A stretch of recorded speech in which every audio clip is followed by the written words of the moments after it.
Merci de nous suivre ce matin à MKB's officiel, la voix des sans voix. Merci à Bazali qui continue à s'abonner chaque jour à la chaîne Nabiso. Permettre à Ngaina PCP, merci à Bazali qui partager nos liens. Donc, ceux qui avant la vidéo ont partagé, merci à Bazali qui attaché importance. Nako landa biso, nako commenter ba vidéo na biso, nako liker yango. Merci, on est ensemble pour nako bondela mboko na biso. Enfin, na lelo tokolobela l'Assemblée nationale a levé l'option d'entériner les choix oyo et tali koleka na niveau ya ba procès verbal na kanisi beaucoup landa yango na émission oyo beaucoup landa réaction ya assemblée à ce qui concerne makambo ya Seni. Lambert Mende Omalanga vient à la rescousse de Noël Tchani. Pour Lambert Mende, il est grand temps qu'il va adopter une loi wana. Il attaque directement Katumbi, Bokoyeba, ce qu'il a dit lors il y a une émission où il a la Lelo. Mais n'oubliez pas aussi que Toko Chitena 100 jours, il y a gouvernement, ils ont qui lobby. 100 jours, il y a Bawario. Ils ont organisé Mesmogo d'action de grâce. Donc on n'a pas compris, au lieu, il y a comme ça l'évaluation. Ce qui a marché, ce qui n'a pas marché, ils ont préféré Metz. Merci parce que Dieu, il faut y aller au centre de tout, rendre Zambé grâce, d'accord. Mais je crois qu'en entre-temps, ils devraient aussi nous dire dans les 100 premiers jours qu'est-ce qu'ils ont pu faire pour ce peuple congolais avant d'aller directement en la prière. Voilà, il y a émission Togosala Lelo. Mais je vais vous demander vraiment, si tu regardes cette émission, aux gens nous abonnés, commencez par t'abonner. Et le quoi le bosso dans senga yo. Et yami balé ceux qui os allés abonner, partager lien. Nabato mususu, bas s'abonner pe en dehors na yo. Yo tozolanda commenter yango.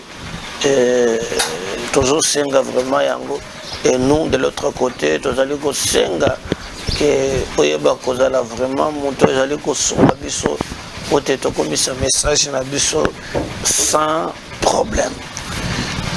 Tobandé na premier sujet ndenge na yebisibino, l'Assemblée nationale lève l'option d'aller droit dans l'entérinement ya ba procès verbal ou confession religieuse batikaki. Donc pour l'Assemblée nationale, il ne faut pas qu'aucun des ressources tergiversées parce que bazo lingate que to glissé en 2023, bazo lingate to gagné temps pour avoir les élections dans le délai prévu par le mécanisme constitutionnel. Alors lobby depuis que batika qui va procès verbal wana nanoté toyoka assemblée et se prononcer naïlo komoko non, mais au moins lobby ils se sont prononcés via commission PAJ. Donc commission PAJ yango et salike alors commission PAJ élevée option comme je venais de vous le dire depuis que Likambo et Zali c'est pour la première fois que tout le monde est à niveau il y a Assemblée nationale et puis bataille Zala qui entre la confession religieuse bon va tenir point de presse na ndenge na bango ba musu ba tenir na ndenge na bango kaka ndenge na ebisaki bino ke bango balobaki les 6 balobaki ke ba respecter procédure ba musu ba respecter procédure té d'ailleurs les lots tomoni na ba réseaux sociaux na ba communiquer tout ça nango bande ko ya lusha na ba même citoyen musus bakosala ba sitting de l'ONU au niveau ya palais du peuple. Donc nous tous la case ya départ pour na bango il faut que dépolitiser CENI. Alors l'Assemblée nationale bazali koyoka likambo na lolenge wana te pour na bango balobi esengeli ba entériner décision oyo ya ba confession religieuse. Alors oyebi na niveau ya assemblée na ebisa kibino kaka que biso na MK best to lokaka kozwela bino d'abord information au vrai sens du mot. Après tokotika bande komosusu ba loba nde ba membiso au moins to lokaka kopesa bino information d'abord moko vérifier. Et nous vous avons dit bato balobaki nani akomema procès verbal wana, mais l'article moko je crois 11 na charte na bango ezali ko proposer bacha une commission paritaire, c'est-à-dire opposition majorité pour trancher sur cette histoire. Et nazo linga natika bino bolanda un extrait à interview où le président de la commission PAJ où il moko accorda qui donc ba lever option ya kokende na lombango pour na ko entériner décision ya ba confession religieuse. Donc là maintenant tokeyi na droit développer la ligne droite pour na kokende na nzela soit affrontement pour les autres, soit au yaba mususu ndenge bazali kokana. Alors je vous laisse suivre ce que le président et la commission PAJ na niveau de l'Assemblée nationale, parce que même avant et les cas na babisika mususu avant plénière à Memayango, il y a une commission qui s'occupe uniquement de Makamboan.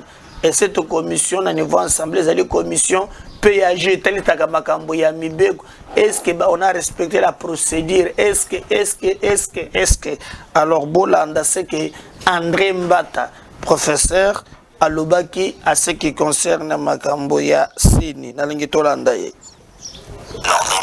Président de la commission politique, administrative et juridique de la Chambre basse du Parlement, il faut vite vider cette question pour éviter le glissement du processus électoral. Les confessions religieuses ont finalement envoyé leurs procès-verbaux, mais dans tous les cas, la composition de la CENI devait être connue au mois d'août. La liste des confessions religieuses est contestée, donc il y a des soucis à ce niveau-là. L'autorité compétente pour l'entérinement, c'est l'Assemblée nationale. Donc les confessions religieuses, tous les procès-verbaux ont été envoyés à l'Assemblée nationale qui a mission d'entériner les membres de la CENI. Et je crois qu'il faut prendre votre mal en patience parce que dans les jours qui viennent, il y aura effectivement une commission paritaire qui sera constituée et à la fin de ces travaux, la commission fera compte à l'Assemblée nationale et on devra aller de l'avant. D'après le calendrier du président de l'Assemblée nationale, la CENI doit être installée et nous devons en avoir fini avec l'entérinement des membres de la CENI au mois d'août pour qu'ils se mettent au travail. Notre souhait et notre détermination est d'aller aux élections dans les délais constitutionnels, conformément aussi au vœu du président de la République, Félix Tshisekedi. Le député national André Mbata, président de la commission PAJ. Je crois Bolandi très bien, mais yoka mutuna batuniye parce que biso tozaka kana bafe bayebisiye procès verbal oyo zolobake bino bozali ko entériner alors que ça là objet ya contestation et lui dit non, on a réussi d'avoir un procès verbal. Il y a liboso ezali procès verbal oyo ezali kopé sa contestation. Il y a mibale ezali procès verbal oyo ba confession religieuse ba keikotika. Dans ces procès verbal yoka kike bazwaki Denis Kadima bazuna Roger Bimoala pour la plénière. Alors quand maintenant Mbata, président de la commission PAJ, a lobby que compromis a été finalement trouvé, vous comprenez directement qu'il a tranché pour lui le PV déposé par les 6 confessions religieuses yangonde kozala entériné na niveau ya Assemblée nationale. Mais vous attendez na maloba na ye azali ko soulever kamoko alobi ke bakotia d'abord commission moko paritaire. C'est ce qui est prévu par texte na bango. Ceux qui baye baza habilité ya kosalisa mapunami parce que selon charte na bango bato oyo bazali ko kamba ba confession religieuse président Azaya Senko. Donc pour les cas d'espèce, pour le moment, c'est Monseigneur Outembi. Vice-président Azali attribué na SCC. Alors lorsque il y a réunion, c'est lui qui convoque Eza Senko. Lorsque Basali vote, c'est lui qui est appelé, il y a qu'à transmettre le procès verbal Ezali Kaka Senko. Donc Bangonde Baza habilité. Il y a Kosala et Yango. Alors, il s'est posé ces problèmes dans le moment où il y a Ronsard Malonda. Quel est le problème? Le problème est que qui devrait transmettre le procès verbal d'ailleurs, même dans la réponse, Félix appelle ça qui, je crois, Madame Mabunda, à Salaki, allusion, na Likamboa, na Lobaki. Bateau va transmettre ba pression verbale basala qui na qualité. Il avait évoqué cet élément et nous voyons que non, c'est cet élément qui revient encore aujourd'hui. Comme je vous avais dit, différence c'est Salamaki. Autrefois na bande de la que non, on n'avait pas tenu compte pour la première fois dans les commissions. Il n'y avait pas eu une commission paritaire. C'est prévu dans la charte na bango. Ceux qui président a boyi, ceux qui boyo kanazate, bakocha une commission paritaire na niveau d'assemblée parce que c'est l'assemblée qui va entériner cette décision. Donc bakocha une commission. Cette commission est-ce que bakoyo kana? Est-ce que c'est normal? Oui ou non? Est-ce que respecter procédure? Ceux qui respectent procédure vous allez obligé à appeler pour te babande la compteur à zéro. Mais ceux qui procédent na dolenge basali, ils allaient respecter wana bako kende liboso pour na kotia en place bureau ya seni. Donc il faut retenir pour le moment que l'Assemblée nationale bakei na lombango pour na ko entériner parce que ce n'est pas moi. Ezali prof André Mbata qui signe et persiste. Et d'ailleurs, peut-être à Balanda qui était appelé si même un délai à l'objet que bureau, il faut y banana mois d'août. Je vous fais écouter. Alors, tout ça en mois d'août, je crois, Bokolanda Mbata, très bien. Mbata, président de la commission politique administrative et juridique de la Chambre basse du Parlement, il faut vite vider cette question pour éviter le glissement du processus électoral. Les confessions religieuses ont finalement envoyé leurs procès-verbaux, mais dans tous les cas, la composition de la CENI devait être connue au mois d'août. La liste des confessions religieuses est contestée, donc il y a des soucis à ce niveau-là. L'autorité compétente pour l'entérinement, c'est l'Assemblée nationale. Donc les confessions religieuses, tous les procès-verbaux ont été envoyés à l'Assemblée nationale qui a mission d'entériner les membres de la CENI. Et je crois qu'il faut prendre votre mal en patience parce que dans les jours qui viennent, il y aura effectivement une commission paritaire qui sera constituée et à la fin de ces travaux, la commission fera compte à l'Assemblée nationale et on devra aller de l'avant. D'après le calendrier du président de l'Assemblée nationale, la CENI doit être installée et nous devons en avoir fini avec l'entérinement des membres de la CENI au mois d'août pour qu'ils se mettent au travail. Notre souhait et notre détermination est d'aller aux élections dans les délais constitutionnels conformément aussi aux vœux du président de la République, Félix Tshisekedi. Le député national André Mbata, président de la commission PAJ. Boyoki, donc c'est au mois d'août, donc on va dire qu'on s'empressait que Bakende na Lombango pour na bango pour tes élections et ça les délit prévu. Alors quand il parle de procès, je vous avais expliqué donc Mbata fait allusion à deux procès verbaux. Il y a un procès Oyo et Talisamaki qui Bazoa qui consensus. Après ça, il y a procès à Mibale Oyo qu'on a déposé par les 6 confessions religieuses au bas désigné qui 2 candidats onga moko na yebisa kibino keno na ba candidat wana moko azali Denis Kadima Yami Balé azali Roger Bimola Yarmé du Sali. Donc voilà au moins sur ces points-là. Ata Tomoni Paul Sapou qui s'est fâché contre l'église des réveils. Alors par exemple que Dodo Kamba a Chikaliko Lobanaete Likambo ya Boyena Boye alors que lui-même il a été porté par l'église des réveils. Bayamba crié à la fin même il a déposé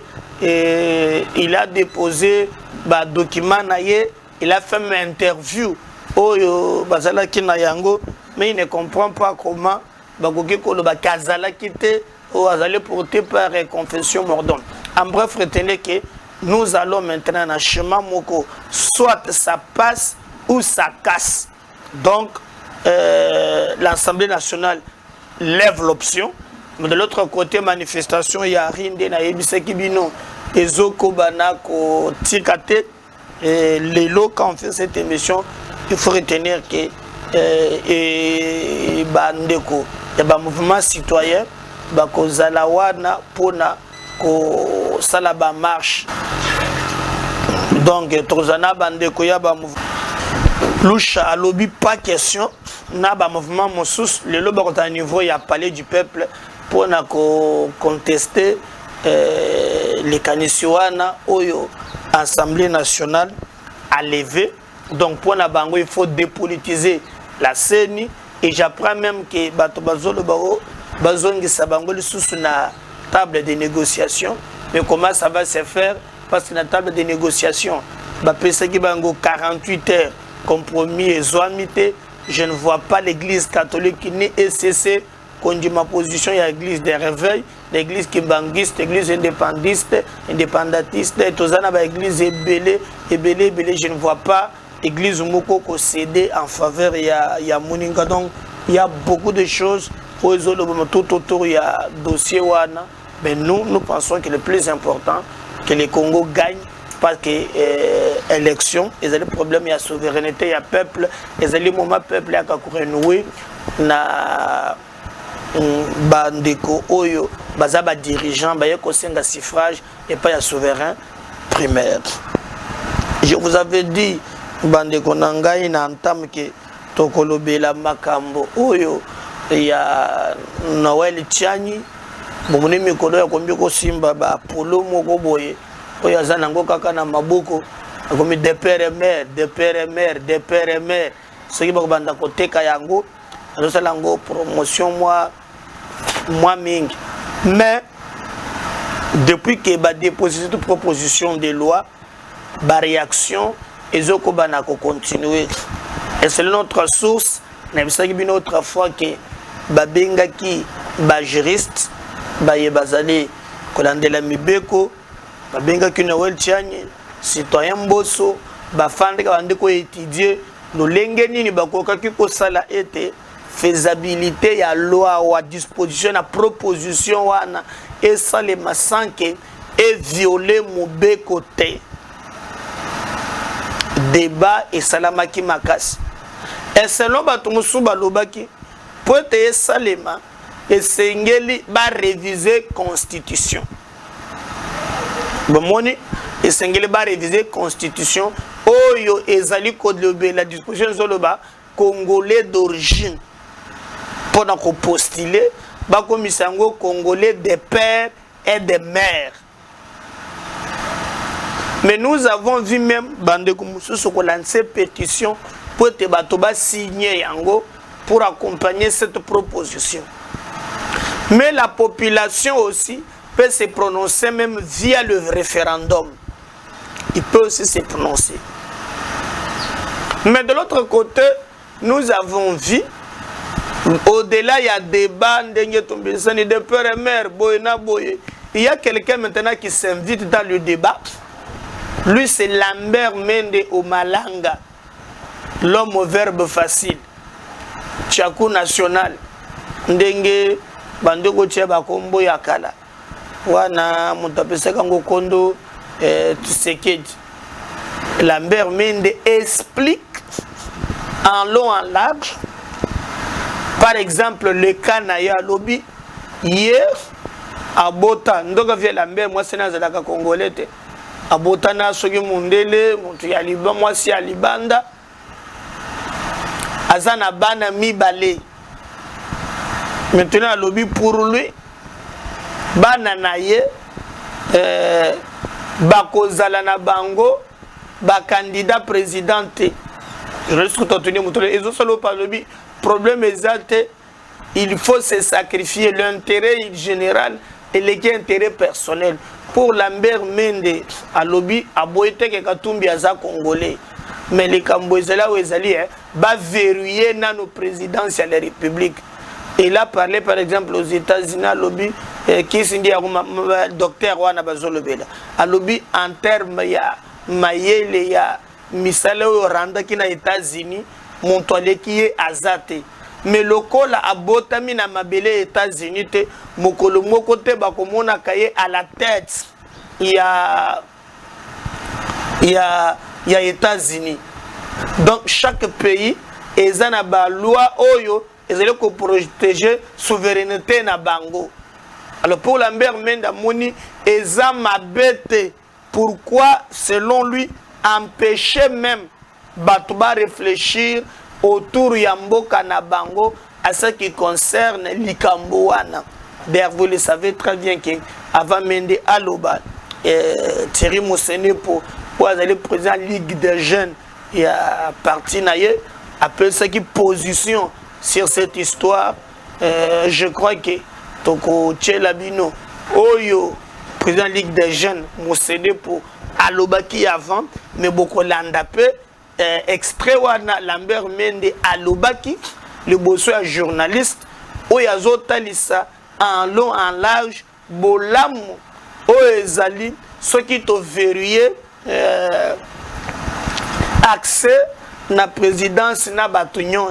Il a donné beaucoup d'exemples. Il a dit, si lui peut se sacrifier, même en ne pas tenir compte de ses enfants, cela n'est pas un problème pourvu que l'intérêt supérieur est l'équipe à intérêt individuel.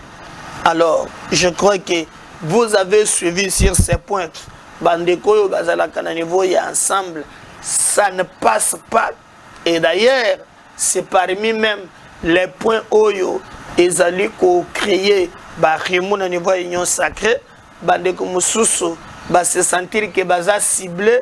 Et je pense que na sorti Oyo, il y a Lambert Mende Lisusu et Koyako Bakissa, moto, l'écolo, il y a moto, on ne sait pas comment Bakoleka, mais nous pensons que la Lolenge, Lambert Mende, à côté de Camboy, pour Mikoleka, qui est na monaki Noël Tiani, à Kendaki ko Monaye, Basololaki. Aujourd'hui, nous le voyons, Lambert Mende prendre position, défendre proposition. Il y a des pères et des mères. Et on attend voir est-ce que ça va aboutir parce que même Nsingi Pouloulou, Oyo Azalaki porteur, il y a des propositions. Mais qui concerne la émission, ces derniers temps, Azol Belango du sous-souté, mais je vous avais expliqué comment ça se passe. Dès que il y a une proposition de loi qui est à niveau de l'Assemblée nationale, cette proposition de loi est comme à Kambala Boko loi et kokota na batiroir et qu'on a une procédure normale. C'est-à-dire, il faut ba bureau parce que l'Assemblée a chargé d'études. Je crois que bazo étudier yango ce qui est sili et que la commission PAJ, ce commission PAJ est sili et routine de la bureau convoqué plénière débat pour les amendements après de soki bako linga ngote et koki ko sala. Donc na niveau watu na schéma nanu ba mimi yangote mais Mende a regretté lobby pourquoi bakoki ko pekisa. Selon lui, Bapekisa même, Batouba réfléchir. Pourquoi on refuse même aux gens de réfléchir? Donc, Bozo qui s'abattent. Mais dans le lobby, il faut laisser les gens réfléchir. L'olenge ne va pas protéger Mboka Nabango. Et pour lui, il ne trouve aucun inconvénient que va débattre dans la disposition. Mais ne pas aussi oublier que, par exemple, Moutouko la Mende a zappé, parce que ça se passera au Parlement, dans le groupe parlementaire Nabango, Azana CCI allié, il doit avoir 4 à 5 députés. Je crois 5 ou 4 députés dans le niveau de l'Assemblée nationale. Donc CCI allié, Bazana au moins 5 élus, 5, voilà. Je vois 5 élus. Lui en tant que président, il y a regroupement politique, je crois que à couper sa ligne à suivre un député. Parce que ça ne se traite pas d'abord dans la rue, mais ça se traite au niveau de l'hémicycle. Mais attention, le peuple aussi peut récupérer ça dans la forme de référendum. Parce qu'il y a plusieurs moyens. Mais est-ce que nous avons les moyens? Ça aussi c'est un cas. Parce que le référendum, c'est presque une élection. Donc, et qu'on l'a organisé sur tout le l'étendue de la République. Donc, élection Mobimba, il faut avoir les moyens, il faut. Et je pense que c'est un peu très compliqué. Mais nous, on attend voir ce que ça va sonner. Lambert Mende, Oyo, Amikoti ici, na dossier Oyo, Ayebi, vraiment, Nini, Oyo, Esengeli, Asala, Apesa, Noël Tchani Makasi, et beaucoup de gens, tant Nathalie dans le sondage, en tout cas la plupart des gens, basali ko soutenir cette proposition de loi. Il y a un docteur Noël Tchani.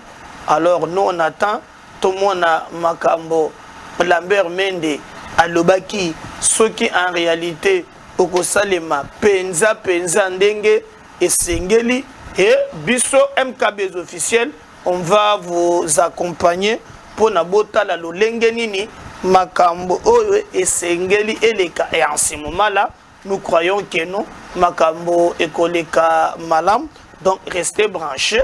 Boye Bakaka que Mende Zali vraiment couper ça Noël Tchani Maboko et la complicité et technique. Nous vous laissons maintenant suivre Oyo Yemoko Lambert Mende Omalanga à Lobaki et on revient. Au tout venant, à des personnes à loyauté partagée, comme on dit, pas loyauté douteuse. Il peut y avoir des Congolais qui ont la binationalité et qui peuvent faire des choses très importantes pour le pays, mieux même que des Congolais de souche. On l'a vu aux États-Unis. Je pense que les États-Unis n'ont pas eu beaucoup de secrétaires d'État de la valeur d'Henry Kissinger, mais jamais les Américains n'ont accepté qu'Henry Kissinger devienne président des États-Unis, tout simplement parce qu'il n'est pas né aux États-Unis, parce que telle est la loi. C'est comme ça que les Américains ont arrangé leur loi électorale. Pourquoi on veut empêcher les Congolais d'organiser ou de réfléchir à une loi électorale qui protégerait leur pays de toutes ces convoitises? Ça n'a rien à voir avec la valeur. Excusez-moi, ça n'a rien à voir avec la valeur des individus, parce que je ne doute pas qu'un Américain aujourd'hui puisse mettre en doute les qualités du docteur Henry Kissinger ou les qualités de Madame l'autre secrétaire d'État Madeleine Albright, qui n'est pas née aux États-Unis, mais qui était une excellente secrétaire d'État. Aucun Américain ne mettra en doute ses qualités ni les services qu'elle a rendus aux États-Unis, mais jamais par l'application de cette loi de jus soli, elle ne sera candidate aux élections présidentielles.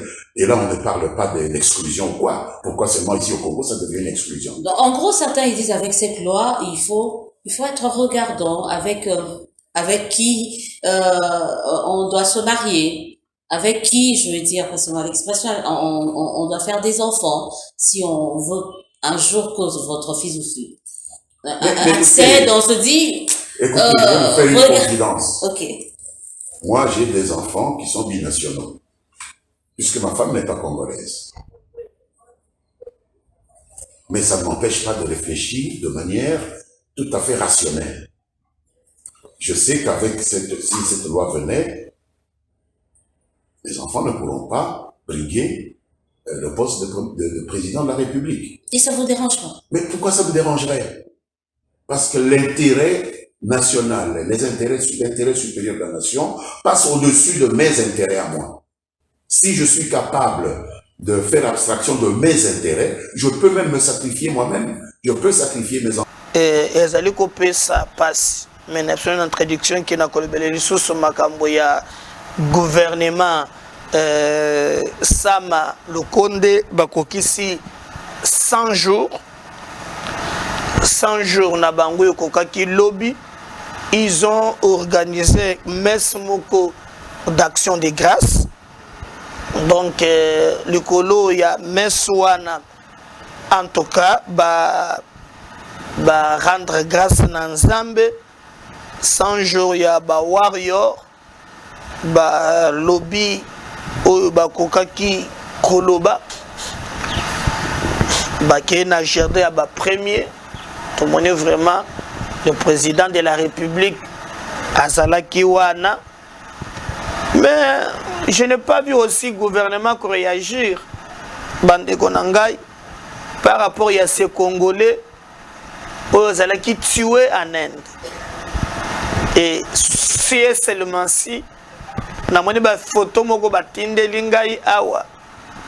Lolenge bazo beta ye na banzete milai. Bakangiye akufi lokola nyama. Jusqu'à présent, Warrior va fêter lobby 100 jours na bango. On n'a pas senti message moko. Oyo vraiment dans le sens oyo et qu'on permettre que makambo kende malam. C'est pratiquement impossible makambo na monaki lobby. Ba Congolais ba kitaki na nzela. Ba étudiant ba musu na IPEN, ba mususu na ngambo mususu. Et nous avons vu moi des autres moko salami. La police est venue intervenir. Ce n'est pas pour la première fois. Ezana mwana mwasi na biso moko oyo akufaka kaka na mboka wana. Je crois que ça Cynthia si c'est kadima comme ça oyo batumbaye. Naba Indiens qui sont ici chez nous en train de nous exploiter. Bazo faire travailler les Congolais jusqu'au-delà même il y a prévu. Batobokota kamisala bazana ba mususu baza ba journalier pendant 5 ans baza awa mon salaire bandaka et yebana RSila ke yebana kate batobokota ka 7h30 ba kay même jusqu'au delà il y a 20h. Dimanche, on doit travailler. Ministre du Travail. Et ça, là, quel côté? Na lobakia wakaka musikate. Awa na peine victoire. C'est Libanais qui est là. Batubakota kakuna mutu akoti. Par exemple, de 15h, ayabi milobi. À partir de 8h. Que fait le gouvernement? Tozo yebate. Mais en contrepartie, ces Indiens continuent à nous tuer. Babomi Congolais wana et sali passe ya passe na niveau oyo makambo elekela. Et pour nous, nous pensons que ce n'est pas normal ou ce n'est pas possible. Lolenge tozali komona makambo kolekela, ce n'est pas normal. Ndenge tozali komona. Alors nous demandons que le gouvernement nabiso ayeba kozwa ba mesure oyo esengeli pour te tomona lolenge nini vraiment nous on comprend absolument rien. Comment on peut tuer bato boye et le gouvernement a levé absolument rien. Dans mon quelques réactions sporadiques, il y a quelques étudiants que je comprends.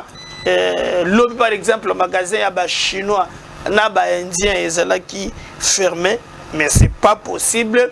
Nous demandons que ces gouvernements, ambassadeurs Nabango Azaliawa, qui nous expliquent et que les gouvernements soient occasion de protéger les Congolais, Bazali, Kozalaka, Libanda, Yamboka parce que c'est pas possible que Batoba Koufaka Lokola Basoso, mais nous disons que non, nous avons un gouvernement qui est censé nous protéger. Donc, retenons en bref que Ezali Yangowana va fêter 100 jours na Bango Yaba Warrior, et pour le reste, nous pensons que le plus important, Ezali logique, Oyo, et il y a résultat. Et ça, c'est la action de grâce, nous bénissons Dieu, mais le peuple a besoin, il y a résultat. Est-ce que le gouvernement de Warrior va faire le bilan na 100 jours, na poignée, le baki biloko kokita, biloko kitité, économie, en tout cas, mais quand même qu'on trouve le lengenini, ce qui va kobongisa. Enfin que Makamboué dit très bien, mais en tout cas, les 100 premiers jours, il y a gouvernement, peuple a senti yangote directement na assiette na ye, peuple a senti yangote l'olenge Makamboué zaleli kozela. Et donc le plus important, tout le baki qui tokozela wana pour na ko informer bino. Continuez à vous abonner à la chaîne Nabiso MKBez officiel. Continuez à kosenga bato mususu ba s'abonner par la chaîne Nabiso na canal Nabino, partagez nos liens que pour nous le plus important c'est vous servir. On attend votre contribution, on attend votre appui parce que nous serons là pour vous servir et non pas tout fake news ne batomususu basali kosala. D'ailleurs il faut retenir que INPC a eu disposition beaucoup contre les journalistes ba oyo nyonso bazali ko se comporter comme ba militants ba bazana ba fake news. Vous savez par exemple que dernièrement Peter Tiani a pesa une information ya lobaki Transparency Agence a publié une information que le non gouvernement congolais a corrompu qui ba confession religieuse avec 75 000 $ na ba dip et médias en question le baki faux, c'est pas vrai. Tout est kala ko pesa mbongo wana te ezanango bongo te de tous les côtés batu ya opposition bazana ba journaliste na bango batu ya majorité bazana ba journaliste na bango traitement et information ezali sous-sauté bakubo de ba selanze na ba fake news na ba loyen pesa lobby azo retirer bango ba carte ba owana ba komi kozwa média comme sika ya kolekisa ba penser ya ba acteur politique. Attendons voir ce que ça va donner. Mais en entretemps, si Dieu ne revenait pas, Biso Tokozalawana toujours pour nous informer Bino, Tokozalawana toujours pour nous yebisa Bino que MKBez officiel, c'est votre média. À la prochaine. Bye.